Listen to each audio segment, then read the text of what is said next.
Hey everybody, Adam Jackson back here for episode 4. As a quick intro, in case this is your first one of these listening, I'm a four-time venture-backed entrepreneur, currently helping build and run the Braintrust network, decentralized talent network. I started a crypto hedge fund a number of years ago called Cambrian. I'm a very active angel investor in the blockchain and generally in the tech space. Over 150 investments now.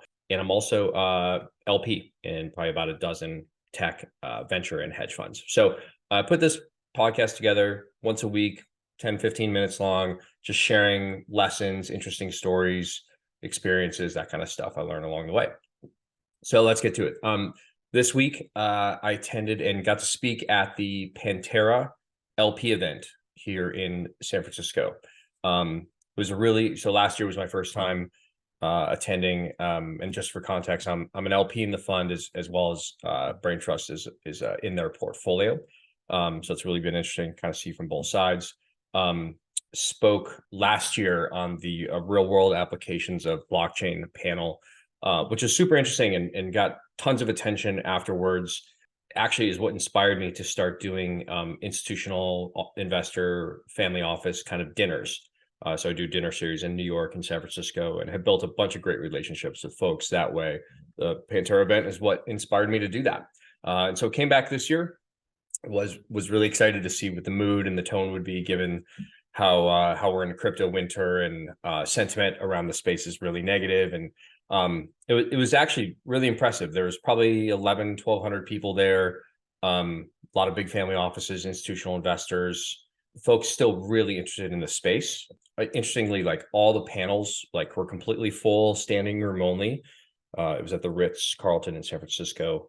And like having side conversations and that kind of thing, people are still really interested in the space, love the potential of the technology, really excited to be getting in when we're in the bottom of a cycle. And so it's really it's really heartening to see all that interest. I was expecting far less people this year than last year. So a couple interesting stories, takeaways from the event. The first one, so it was this guy Giancarlo, who was our CFTC, who ran the CFTC the term before this current one, and he's now part of a law firm or whatever. He's out of the government, but really fascinating guy. Wrote a book called Crypto Dad, which I got a free copy of. I've not read yet, but cool title, I guess. Anyway, he made a few interesting points. He was talking about how he's traveled around to Europe and Brazil and Singapore and the UK, and about how regulators in those areas are sort of like foaming at the mouth here, like waiting for the US to drop the ball and sort of shut everything out so they can take over and become the preferred jurisdiction. And so like as Americans who want this technology to stay here and bloom, that was troubling. He also mentioned like there's this what he called a regulatory heavy turf war going on around crypto. So the analogy he used, which I thought was interesting, was in the 90s when the internet was coming around. It was the Clinton administration, because I guess Al Gore invented the internet. I don't know if we remember that or not, but the Clinton regime was basically like, hey, let's go regulatory light, do no harm, let this thing really flourish. And obviously, America came to dominate almost all commercial internet. And this time around, it looks like it's the opposite. And he kept mentioning, he had a funny line he said several times, how the government, regulators are sort of this conveyor belt, and we have a lot of septuagenarians on this conveyor belt, and they will, I'm quoting him, will fall off the conveyor belt one way or the other, and we'll get new, more progressive kind of tech friendly regulators in place. So it's almost like a waiting game, and I've been hearing this from lawyers in the space and others. So sort of a morbid way of looking at things, but I guess if you have 2 years to wait, that's not the end of the world.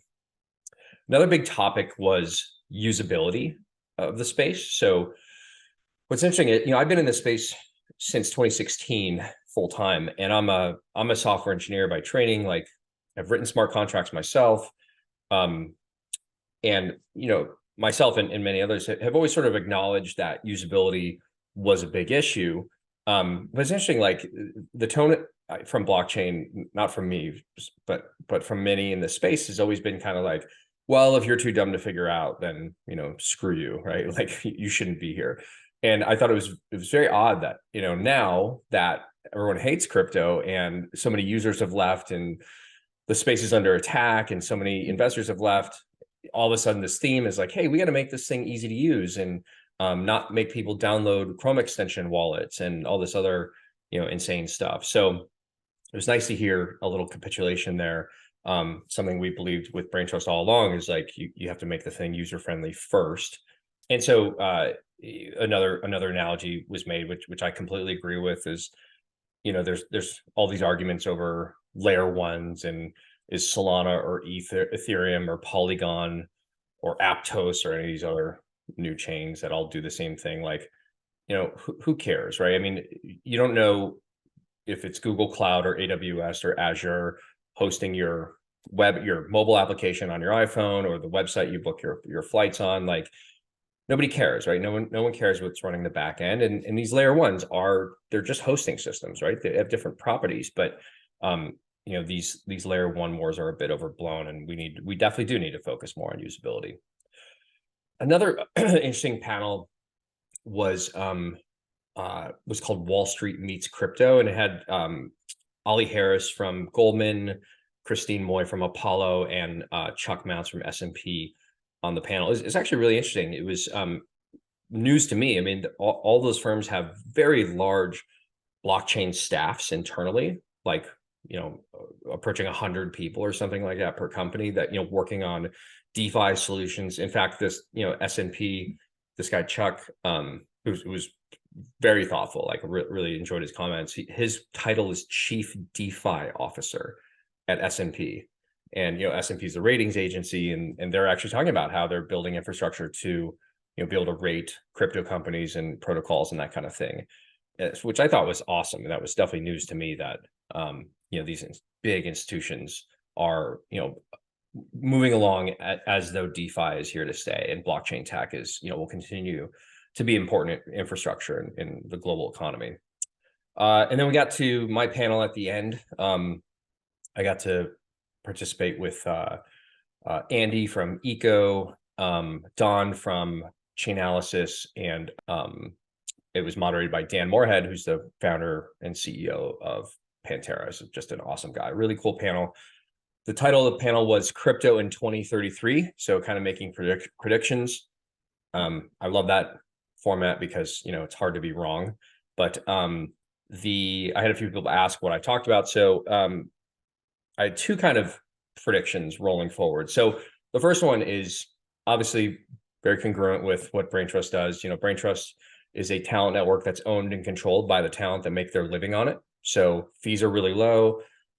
Talent gets to have a say in how the network is run. And you've got a piece of the network where you make your living.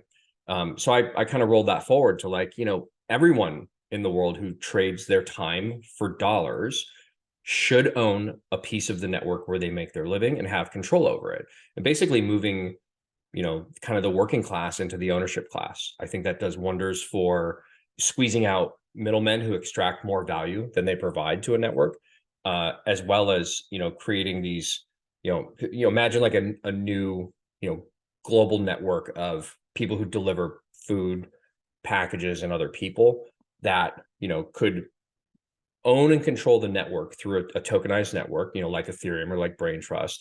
And then companies that need to tap into that service, like UPS or FedEx or DoorDash or Uber, would just basically bid on those folks' time and resources in real time. And so when there's surge pricing, the surge pricing, the extra value goes to the driver, right? It doesn't get harvested by DoorDash or Uber Inc., who, by the way, don't generate cash anyway, right? So I think that's something that's pretty realistic to see in the next 10 years, and it's a new network ownership model powered by this new technology, blockchain tokens. And Braintrust is just kind of a small sliver of that in the intellectual knowledge worker space. And then the second one I thought was interesting was this concept of kind of provable global identity. So the problem. I'll start with the problem first. We have spam bots and misinformation, fake news, and now with AI coming out making deep fakes, like it's hard to know what's real. It's hard to know, if someone actually said something. And so the easy solution to that is, everyone gets an identity on a blockchain. They hold the private key or the password to it. And then if you create content that, you're afraid someone might, splice together or make it say something different, which happens to Barack Obama, happens to all kinds of high profile people, you could just stamp the content you're making with your identity watermark and tie it to a blockchain and say, look, hey, if you see a video that doesn't have my blockchain stamped watermark on it, it's probably not me, right? And so, I think Elon charging $9 a month to, get the blue check mark, and yeah, I mean that's a good step for sure in the right direction. You can see Twitter's getting cleaned up, but I don't know, you shouldn't have a paywall around everything, right? There should be like a public town square where people can, release content and verify that it's theirs for free in a totally permissionless way. And it's another great use of blockchain tech. Okay, on to this is something I got asked a bunch, even though I don't really work in AI. A lot of people ask me if I signed this letter that encourages the whole AI industry to take a 6-month hiatus or pause from developing, further AI. I think, specifically the OpenAI folks and ChatGPT. And I don't know, this like strikes me as total nonsense. I mean, first of all, if we're going to take a 6-month pause on something, how about we pause Instagram and see if that like does anything to help, teenage eating disorders and depression and that kind of thing? Like, wouldn't that be immediately better for society? Like Facebook themselves even admits that they knew about this and, the adverse effects of this kind of social media on younger people. Like, how about we take a 6-month pause there and then run a control study? Like, that might be helping something. This whole like AI safety bullshit, I mean, this is an unbelievable topic to me. I mean, this just like reeks of, snowflakes that feel triggered by everything. So like, first of all, inaction is never safer than action, right? Like, technology is this rushing river that always moves forward. I'm pretty sure the Chinese aren't going to take a 6-month break along with us, like they'll use that time to catch up and pass us if they haven't already. And so we need to just keep improving, keep iterating. And also, I mean, when people talk about safety, they talk about this photo of Trump that AI produced of him being carried away by police, or the Pope wearing a ski jacket. It's like, first of all, like, you don't need ChatGPT to do that. Like, you could have done that in Photoshop 20 years ago, and it was bullshit, right? It didn't trick anyone. That's not unsafe. Humans are still far more dangerous than ChatGPT is right now, or probably will be in the future. Right now, when the thing literally is not dangerous, is when you want to keep letting it make mistakes and improve it, and have humans intervene and teach it, what its values should be, it being the AI. And so I know I heard another argument. I follow space really closely. Like, heard another argument that, like, asking ChatGPT, like, what's the best way to kill as many people as you can, and it's like, that reminded me of, like, first of all, like, you remember in the 90s there was an anarchist cookbook that like taught you how to make dirty bombs and whatever in your basement. Like, it's the same thing, right? I mean, all this information is out there. Psychopaths are going to find it one way or the other, and we have pretty good law enforcement set up to prevent people from doing that. I don't think ChatGPT is helping anyone do that, right? I mean, it's, computers don't kill people, people kill people. And I hear another argument like, well, what if, ChatGPT like gets, it lab leaks itself and, like hacks into all our computers and causes all this mayhem? It's like, all right, well then just unplug it. Like, it still needs power. Just unplug the damn thing. And it's just, these are unreasonable arguments to stop innovating in a space.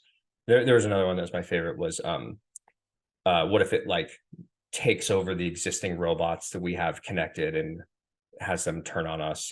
It made me think like of my stupid Roomba that like falls down the stairs or like literally chokes to death on the edge of my rug on the floor. Like, we're gonna be fine. Like, I'm not worried about these robots taking over anytime soon.